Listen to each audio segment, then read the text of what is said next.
Good morning everybody, welcome to BMP classes. आज हम लोग पढ़ेंगे मैथ क्लास 9 का एक्सरसाइज 5.1, ठीक है ना, पार्ट 2, जिसमें क्वेश्चन नंबर 4 कह रहा है कि यदि दो बिंदु ए और बी के बीच एक बिंदु सी ऐसा स्थित है कि AC बराबर BC है, तो सिद्ध कीजिए कि AC equal to 1/2 AB।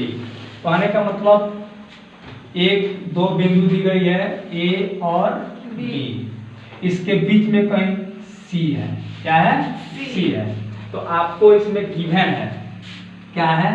Given, यानी कि दिया गया है AB equal to AC equal to BC, ये आपको दिया गया है। सिद्ध करना है आपको, प्रूव करनी है कि जो AB equal to 1/AC equal to 1/2 AB, ठीक है।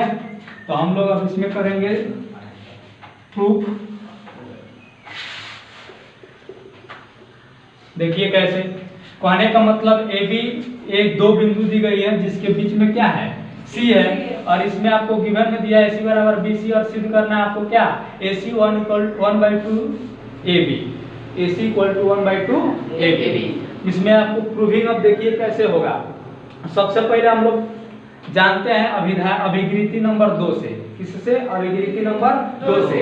यदि बराबरों में बराबर जोड़ा जाए तो क्या होगा? पूर्ण भी बराबर होता है।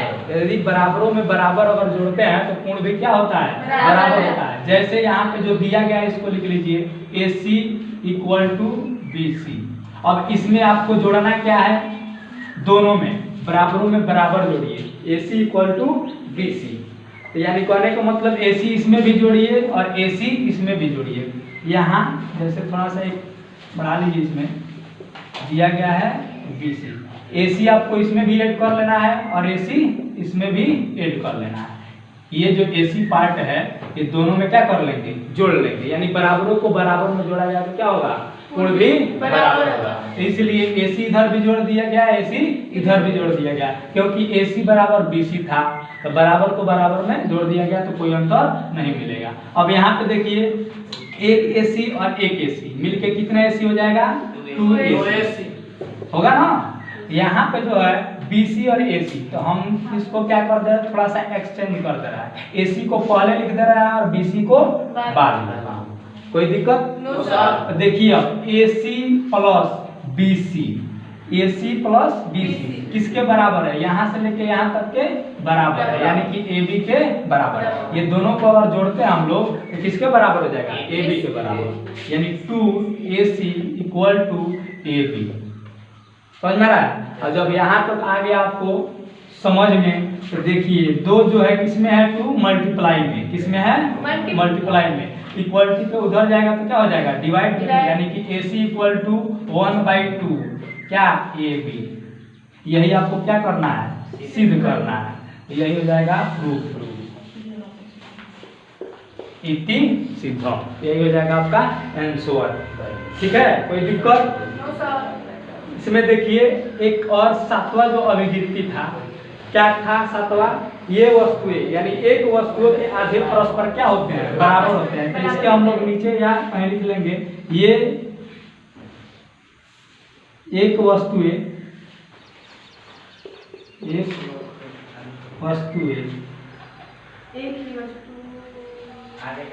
एक ही वस्तु है, आधे परस्पर बराबर वस्तुएं ना, आधे परस्पर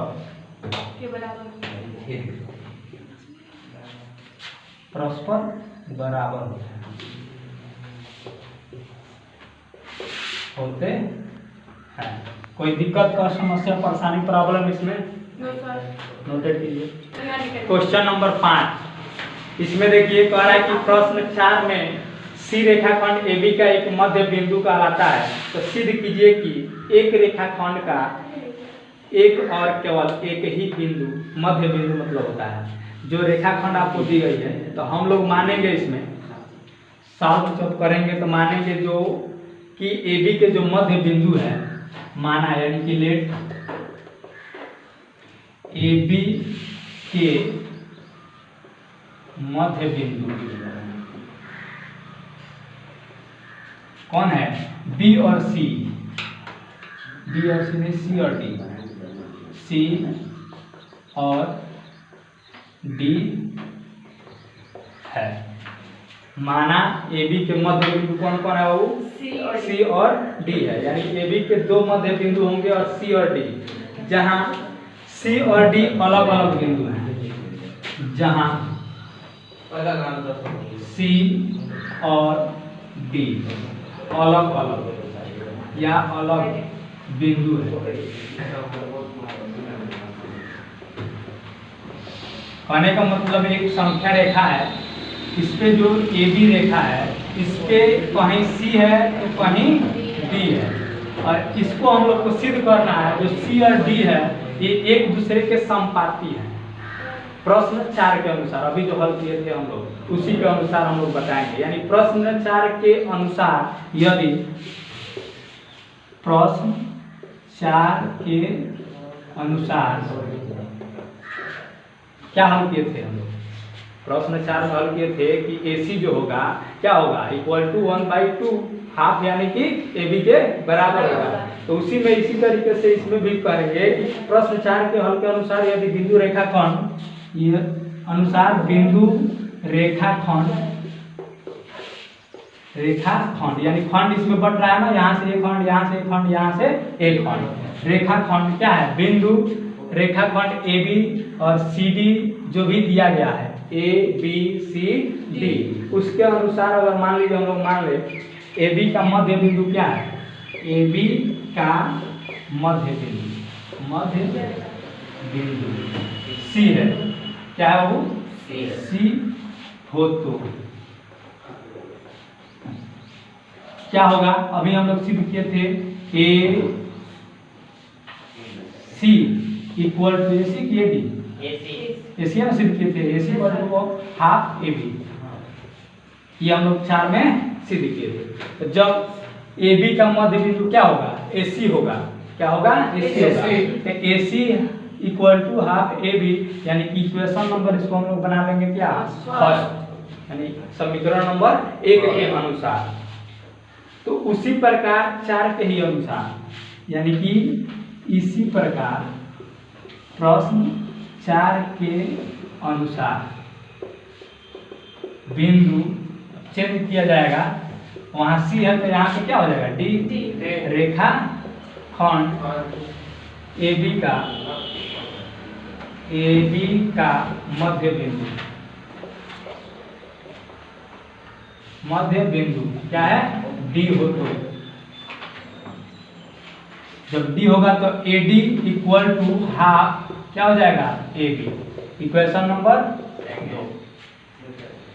जैसे आप इसमें हल किया है वैसे ही आप इसमें हल करेंगे, यानी दर्शाएंगे। AC का ही पार्ट सब, AC का 1/2 AB है और AD का 1/2 क्या है?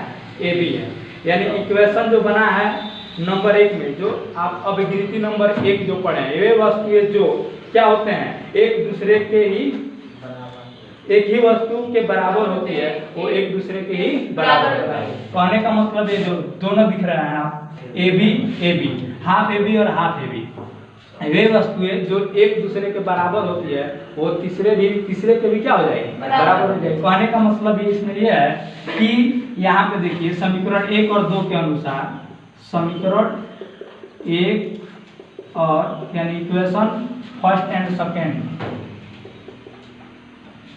के अनुसार AC equal to half AB, यह पहला, और AD equal to half AB। ये दोनों जो है एक दूसरे के क्या है? बराबर है। AB एक दूसरे के क्या होंगे? बराबर। AC इक्वल टू AD, यही आपको क्या करना था? सिद्ध करना था AB इक्वल टू AD। देखिए क्वेश्चन नंबर 6 कह रहा है इसमें कि आकृति 5.10 में यदि AC इक्वल टू क्या है BD है तो सिद्ध कीजिए AB इक्वल टू CD, यानी कि इसमें जो है एक आकृति दी गई है इस तरीके से,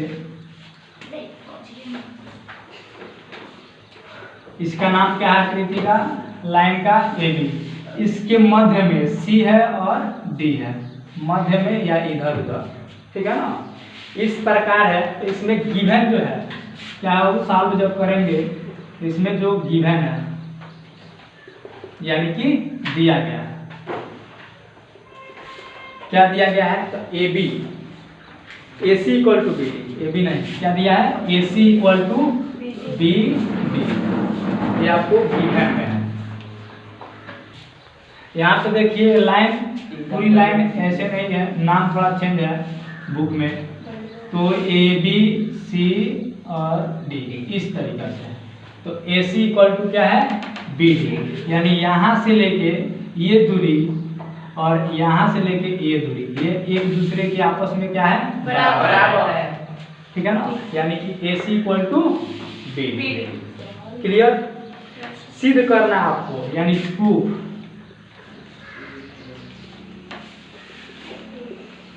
क्या AB equal to CD, AB equal to CD, यानी AB इक्वल टू CD, यानी ये पार्ट यहाँ से यहाँ तक और यहाँ से यहाँ तक, ये बीच का भाग जो है, ठीक है, लाइन सेगमेंट, ये क्या हो जाएगा, रेखाखंड हट जाएगा, यानी हटेगा कैसे, और उसको हटाना पड़ेगा और इसको दिखाना पड़ेगा कि जो AB है किसके बराबर है, CD के बराबर है।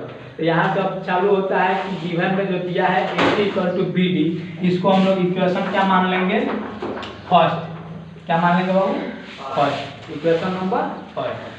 अब यहाँ से शुरू होता है बिंदु B, जो बिंदु B है किसके किसके बीच में है, तो A और C के बीच में है, तो लिखेंगे हम लोग बिंदु, हिंदी में बिंदु B कामा बिंदु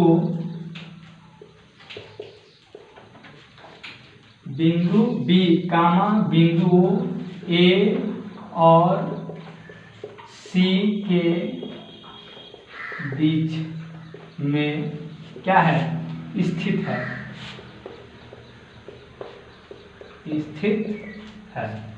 ये कोष्टक में कर रहे थे। जब B AC के बीच में होगा तो हम लोग क्या लिख सकते हैं इसको, AC equal to AB plus BC, क्या लिखेंगे, AC equal to AB plus BC लिख सकते हैं कि नहीं, यानी यहाँ से लेके यहाँ तक जो दूरी है हम उसको दो पार्ट में बांट देंगे, ये और प्लस ये दोनों को, यानी AB प्लस BC दोनों को जोड़ लेंगे तो किसके बराबर हो जाएगा, AC के बराबर हो जाएगा। इसको इक्वेशन बना लेंगे सेकेंड। इसी तरीके से इसमें देखिए B और D, यानी जो बिंदु C है, फिर लाइन लिखेंगे, एक लाइन हिंदी में बिंदु C, बिंदुओं किसके किसके बीच में है, B और D के, B और D के बीच स्थित है, बीच में स्थित है या बीच स्थित है, कोई दिक्कत नहीं, ठीक है ना।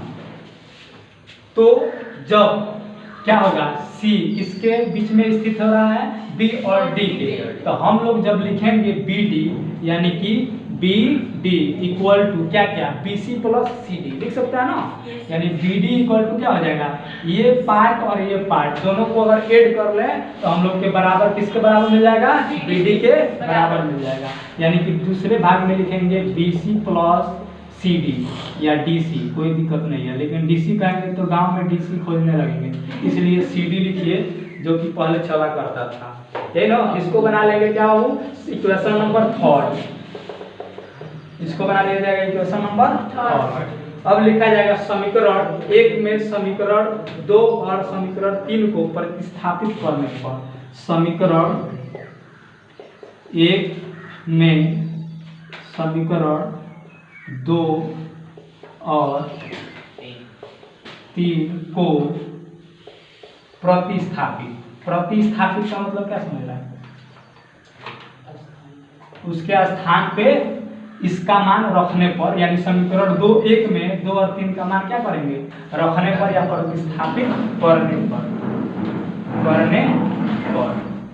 तो प्रतिस्थापित कीजिए अब किसमें? AC = BD जो गिवन में दिया गया है ना, है यहाँ देख लीजिए। AC = क्या है? BD। ये इक्वेशन नंबर आपका फर्स्ट है। तो देखिए AC के बराबर क्या रखेंगे? AB + BC, यानी कि AC जो है वो किसके बराबर है? AB + BC। इसके जगह पे हम लोग लिख देंगे AB + BC = BD। तो BD जो है किसके किसके बराबर है? BC + CD। तो BC + CD। अब देखिए एक लाइन थी अभिगिरती में, यूक्लिड की अभिगिरती में एक लाइन थी क्या, कि बराबरों को बराबर में से घटाया जाए तो उसका अंतर क्या होता है? बराबर होता है ना। तो इसमें जो होगा हम लोग क्या करेंगे? BC घटाने पर लिखेंगे। इसको समीकरण नंबर कर लीजिए, कितना था? 3। इसको कर लीजिए 4, यानी समीकरण 4 में से 4 में BC घटाने पर, 4 में BC को घटाने पर, तो BC को घटाइए तो AB + BC माइनस क्या? BC = BC + CD minus BC, यानी कि बराबरों में से बराबर को घटाने पर उसका अंतर भी क्या होगा? बराबर होगा। अभिगिरती नंबर 1 के अनुसार या 2 के अनुसार। तो देखिए BC BC प्लस माइनस क्या हो जाएगा? Cancel. BC BC plus minus क्या हो जाएगा? कैंसिल। क्या बच रहा है? AB = CD। यही हम लोग को क्या करना था? सिद्ध करना था, प्रूव करना था, यानी कि प्रूव इति सिद्धम। यह हो जाएगा आपका आंसर। कोई दिक्कत? फर्स्ट समस्या परेशानी प्रॉब्लम नोटेड कीजिए। क्वेश्चन नंबर 7 कह रहा है कि यूक्लिड की अभिगृहीतों की सूची में दिया हुआ अभिगृहीत 5 एक सर्वव्यापी सत्य क्यों माना जाता है? ध्यान दीजिए क्या कि यह प्रश्न 5वीं अभिधारणा में संबंधित नहीं है, यानी 5वीं अभिधारणा से संबंधित नहीं है। और फिर कह रहा अभिधारणा कर रहा, ठीक है ना, अभिगृहीत का बात कर रहा, अभिधारणा की बात नहीं है। तो अभिगृहीत 5वां क्या था? पूर्ण अपने भाग से क्या होता है? बड़ा होता है। तो कोई भी भाग यानी कि पूर्ण से कभी भी छोटा होगा, यानी कि पूर्ण जो होगा कभी भी अपने भाग से बड़ा होगा। तो यह सर्वव्यापी क्या है? सत्य है। क्या है? सर्वव्यापी सत्य है। इसमें लिखेंगे 5वां जो अभिगृहीत है पूर्ण अपने भाग से, पूर्ण अपने भाग से नहीं क्या होता है? बड़ा होता है। क्योंकि विश्व में इसको क्या किया जाता है? माना जाता है कि ये सर्वव्यापी सत्य है। यानी कि कहने का मतलब लिखना चाहते हैं आप तो लिख सकते हैं इसमें कि विश्व के किसी भी भाग में, क्योंकि विश्व के किसी भी भाग में सत्य माना जाता है सार्वभौमिक तौर पे। सार्वभौमिक तौर पे सत्य माना गया है या माना जाता है? माना गया है। यही हो जाएगा द एंड। एक्सरसाइज 5.1। ठीक है, कोई दिक्कत पर समस्या परेशानी प्रॉब्लम इस एक्सरसाइज में पूरा